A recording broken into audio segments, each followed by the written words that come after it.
Chris Reed dropped a bombshell in his latest video where he unleashed a series of shocking accusations against Rick Joyner, claims so explosive that, within just 24 hours, the video was gone. But guess what? I managed to save it right before it vanished. And what Reed said is nothing short of jaw-drop. So, what did he reveal that forced him to pull the video so quickly? Stay tuned, because we're breaking down the allegations that had to be silenced.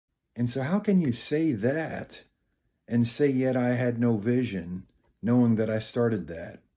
So I want to show you just a few communications, because this is the only way the truth can get out, because this isn't going, you're not going to hear this from them now, because they're all banding together. They're all being paid by Rick now. I'm talking about the employees. So this is a communication from one of the top executives from earlier this year, 8 months ago, in January of 2024. This is in September. Chris Reed has raised serious concerns, accusing Rick Joyner of paying his employees to keep them silent and prevent them from speaking out. Reed also claims that Rick is attempting to discredit him by accusing him of lacking vision and not having the heart of a true shepherd. But I said, this is not a shepherd's heart. A shepherd, true shepherd, would never do this. Something big is coming, not in the world, but something big is coming. I continue to pray for my wife and my kids. Yeah, they're hurting in all of this because they see what's been done to their dad. For those who aren't aware, Chris and his family have been receiving life threats. You can check out the full details in the video linked in the I section. I'm very sorry. I'm sorry to you for letting you down. I'm sorry to Catherine. I'm genuinely sorry.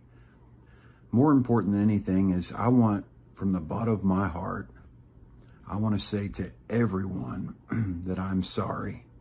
I want to say to you that if you've been hurt, let down by me, by anyone, done wrong by me or by anyone, to the victims of abuse, emotional abuse, spiritual abuse, physical abuse, sexual abuse, I am so sorry. Chris later responded to Rick's continuous criticism about his perceived lack of success in ministry. Rick claimed Chris lacked vision, but Chris dismissed these accusations as nonsense. He went on to detail the successful growth of his ministry and highlighted the various programs he started, which contributed to its expansion. Every single time Rick Joyner steps behind a microphone, whether he's doing a rant or whether he's doing a sermon, he has to bring me up saying that I had no vision. He compared me to Solomon trying to carry out the vision of his father and all of that stuff. And everybody that knows, when I was there, knows that's not true. We were moving forward with expanding Heritage Court, a living center for 50-plus community, making it less of a hotel and more of a living community. I had settled with York County to move forward with rebuilding the 21-story tower. We had the green light.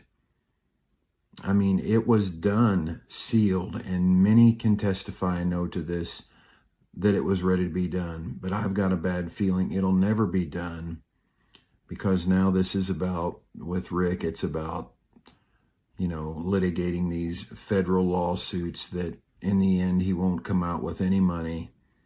It'll only probably end up with a demolished tower. But, I would just simply say that many of these things that I'm saying to you all would probably seem hard to believe, especially if you only come on Sunday mornings or you just attend the conferences. You're not going to see the inner workings of what it's like actually working there.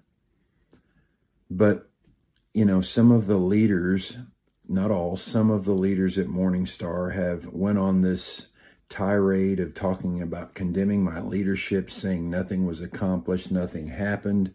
And it all boils down to the handful that are saying that is they just didn't get what they wanted all of the time, and so they were angry at me for that. But I inherited structures that were already established before I took over, and I had to work somewhat within the framework of those structures while trying to change them. In fact, I don't even like showing communications, especially not salacious or incriminating or conversations you're having where you're being lighthearted just with friends. But because no one from Morningstar is willing to speak up and to defend my tenure there, I have to show you communications that are relevant to the situation, not just communications to trash people or to embarrass them, but communications to show you what you're being presented with now or being told, whether you are in the fellowship of ministries, whether you are attending the conferences or attending on Sunday morning. You need to know what you're being told is absolute nonsense.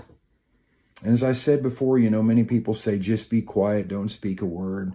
Well, that's easy to say when you're not the one that every week, every single time you're getting up and being demolished. Rick said something recently where I think it was at the Friday night School of the Prophets. He said that I didn't have a vision of my own and that, that was part of the reason why I didn't succeed. And then he said, but Chris did start the School of the Prophets. The School of Prophets, where they charge you $2,600 to attend. And in this school, you can connect with like-minded believers who are hungry for more of God's prophetic activity in their lives. But wouldn't they have to be prophets chosen by God first? But you'll get to experience dynamic teaching in a corporate setting, face-to-face prophetic exercises, and hands-on spiritual activations, just like we read about in the book of Deceptions. What a load of hogwash. If you can't see what a scam this is, I can only pray God opens your eyes. It's just amazing to me why he cannot understand that these lawsuits that are coming out against Morningstar, these videos of past former students, and I'm sorry for what they've been through, these lawsuits and all these things that happened before I took over, that's not the reason I left.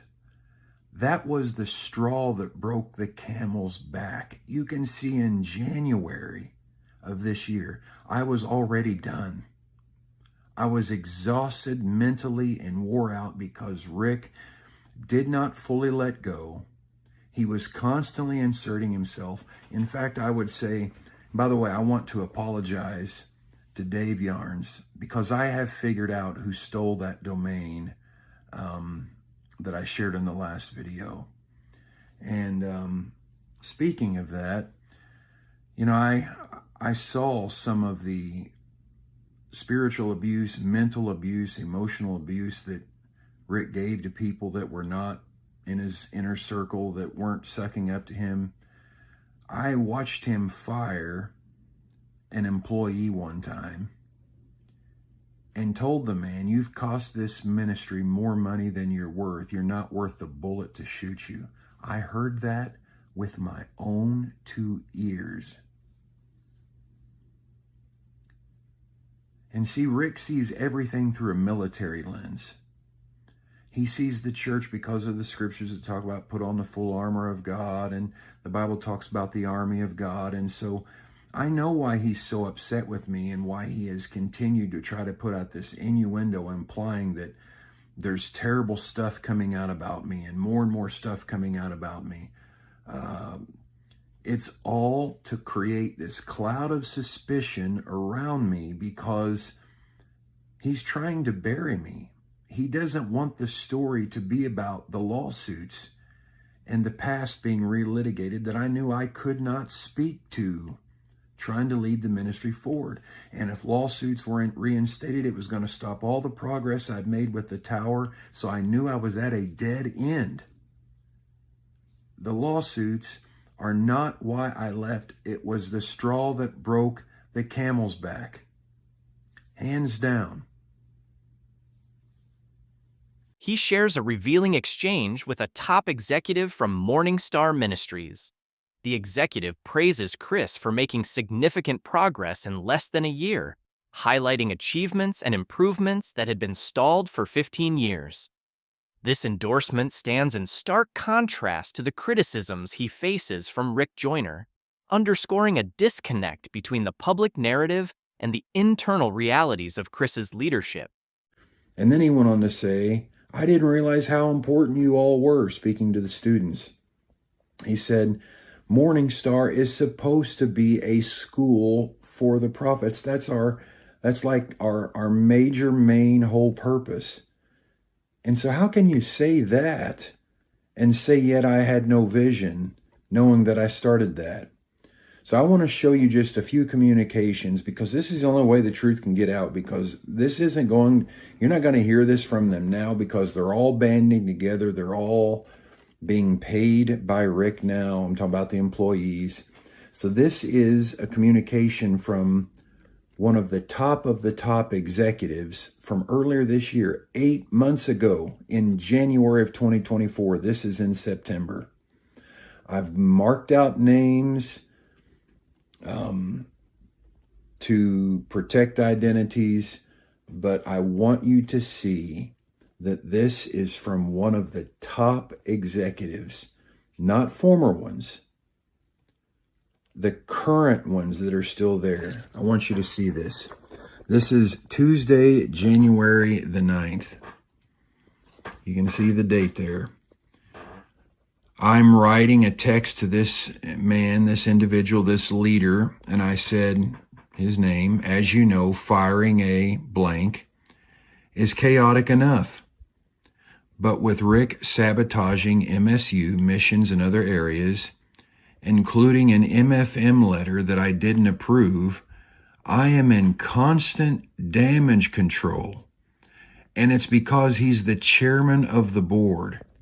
He even said in the letter, because I'm continuing as chairman of the board. What a mess. That was only supposed to last a year, by the way. Here's the response by this leader. Chris, I do believe you are here in this place by divine direction. And while I know you have options, you are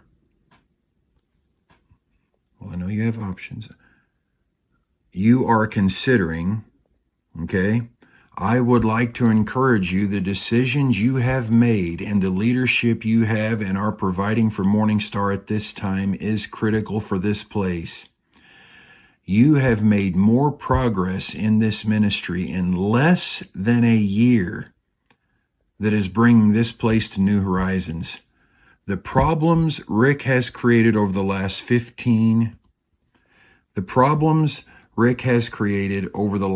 15 years, you've cleaned up in less than a year. Remember, part of Jeremiah's commission was not only to build and plant, but to root out and to pull down.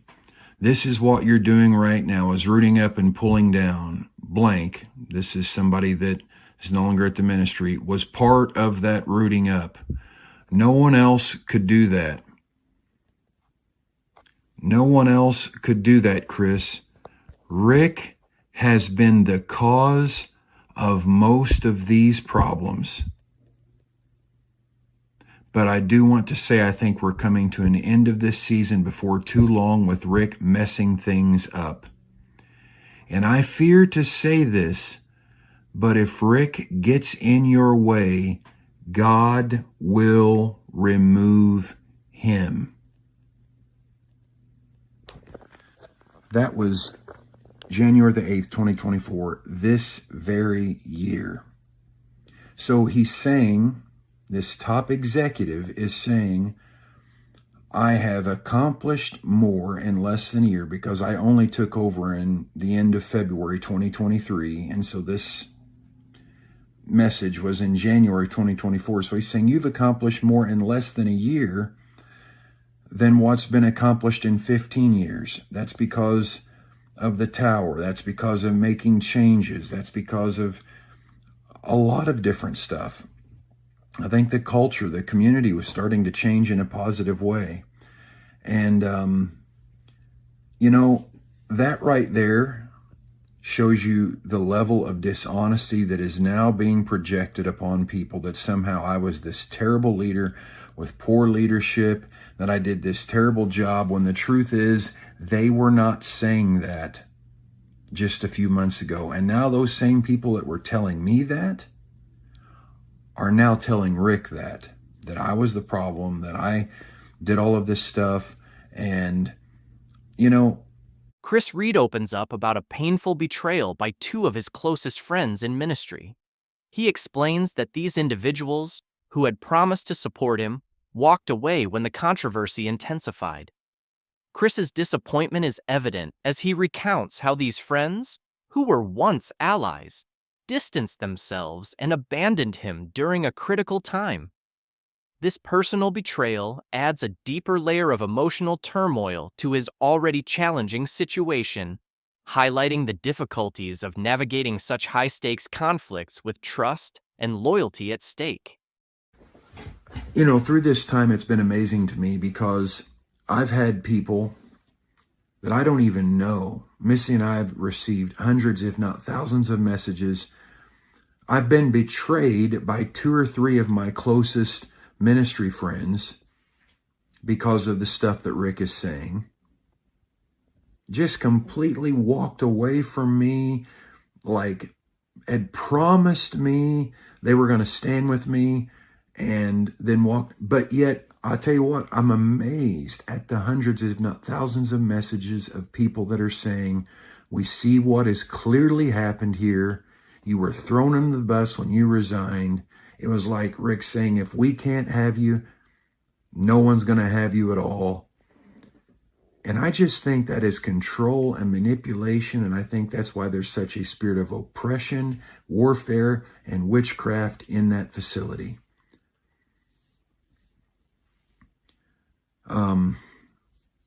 It's interesting too, because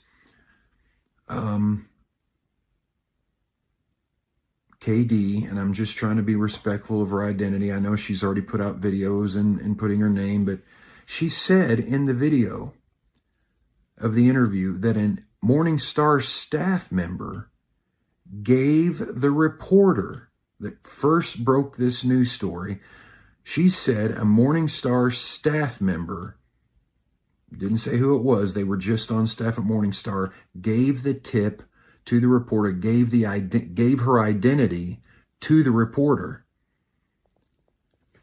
And she also said that it was her understanding that when the reporter talked to her, that the reporter told her, I was the one who gave her name.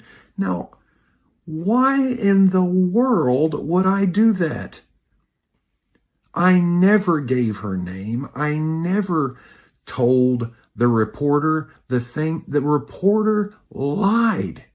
She flat lied in the report to the 33-year-old woman, to Catherine. She lied to her. I'm telling you, that reporter was only speaking to me and to Rick Joyner, and they wanted to destroy me so that I could not continue going on in ministry.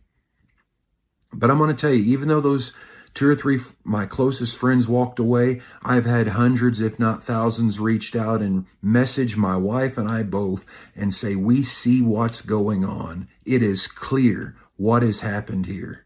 And the fact that Rick keeps pounding on me from the pulpit, it is obvious that he wanted to bring you down because he did not want you to hurt Morning Star, which I never wanted to do to begin with, ever. Or have a ministry successful outside of Morning Star. Later in the video, Chris Reed walks viewers through his new ministry website. He highlights the features of the site, including the Acts 2:42 vision, details about his upcoming projects, and ways for supporters to get involved. Chris emphasizes his commitment to continuing his ministry's mission and invites people to sign up for his newsletter to stay updated on his future plans and initiatives. Here is my actual website, chrisreedministries.net. And people are signing up there for my newsletter. If they put their email in, it shares the mission and the vision.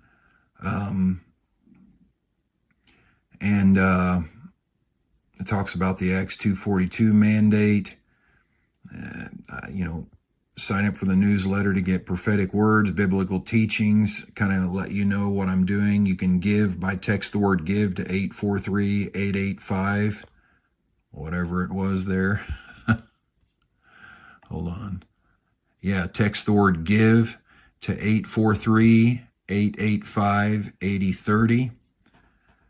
Now, I want you to see the rest of this because the tabs on this, if you go up here, you see the Acts 2:42 vision, the ways that you can give also, and we will not share your information. chrisreedministries.net.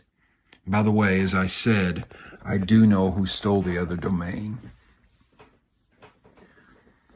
I just wanted you to see that there is two-faced stuff being said. I covered their identities. Once again, these were not texts to embarrass them or conversations that I've had with, friends in the ministry where we're being lighthearted. This is showing, frankly, it ought to show Rick.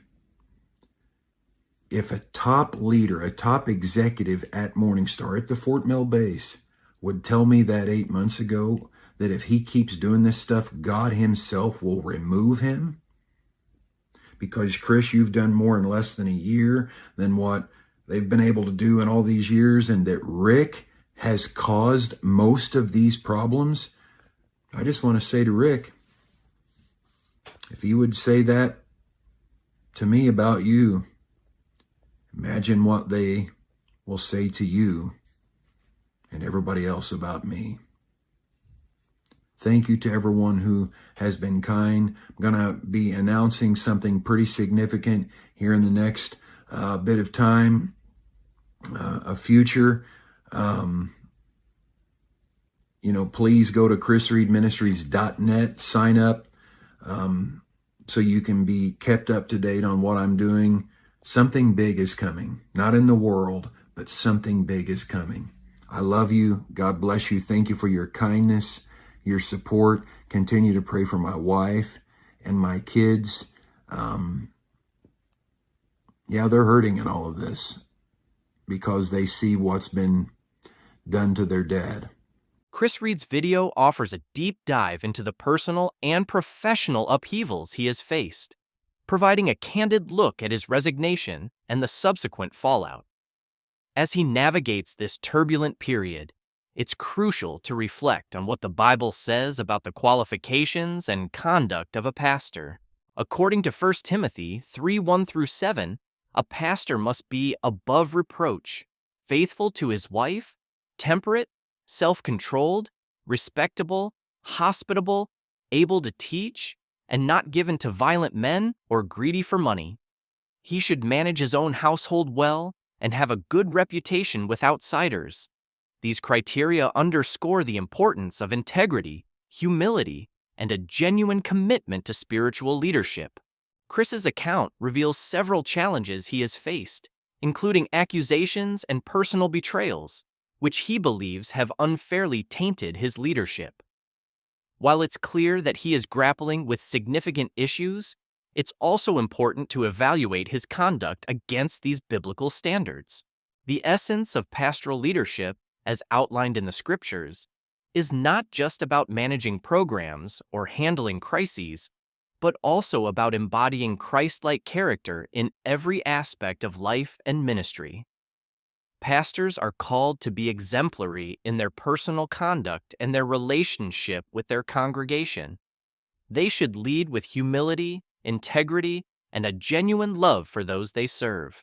As we reflect on Chris Reed's situation, it's a reminder for all in ministry to adhere closely to these biblical standards.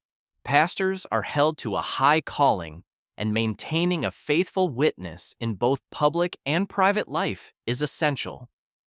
For Chris and others in similar situations, it is an opportunity to realign with these core values and ensure that their leadership truly reflects the teachings of Scripture.